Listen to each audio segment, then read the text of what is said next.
My take tonight is about the renewed attempt to oust the Auditor General through a petition to Parliament. This after he has been cleared by the Director of Public Prosecutions from any wrongdoing. So let me begin by making it abundantly clear that I do not hold brief for Mr Edward Ouko. But this latest development raises many issues that must now be pointed out. Let's start with Parliament, the institution that has been itching to lay its hands on the Auditor General. This will not be the first time the MPs are seeking to go after a watchdog body. This is the same institution which, in 2011, paralyzed the EACC by unceremoniously kicking out its commissioners.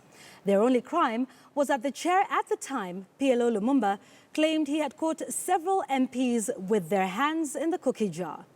The same House vetted the immediate former chair of the EACC, Phillip Kinisu, but failed to raise the so-called conflict of interest issues that later forced him out of office. And one could go on.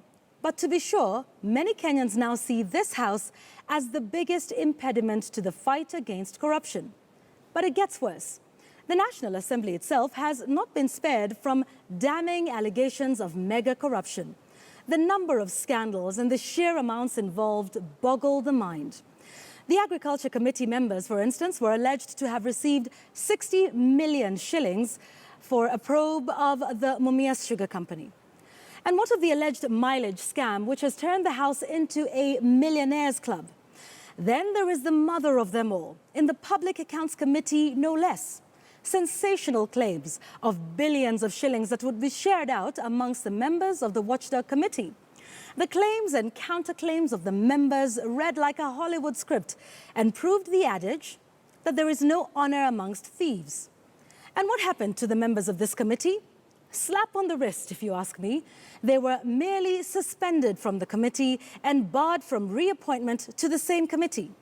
They are still in office, still earning salaries. All they did was to apologize. You see, for MPs, it's that simple. Then there are the individual serious criminal charges against at least 12 members of Parliament. Anyone remember the 2 MPs that walked into a toll station in Gilgil name-dropping? The "do you know who I am" syndrome? At least they're facing charges in court.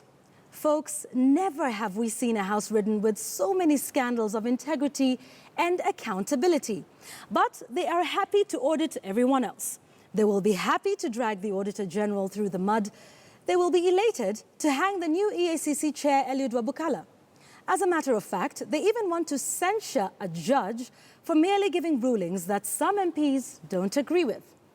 Now, before looking into the allegations against the Auditor General, perhaps the MPs would do well to remove the huge log in their own eyes, that they will see that we are tired of being robbed by our elected representatives. And that tonight is my take. Thanks for joining us tonight and every night. That is my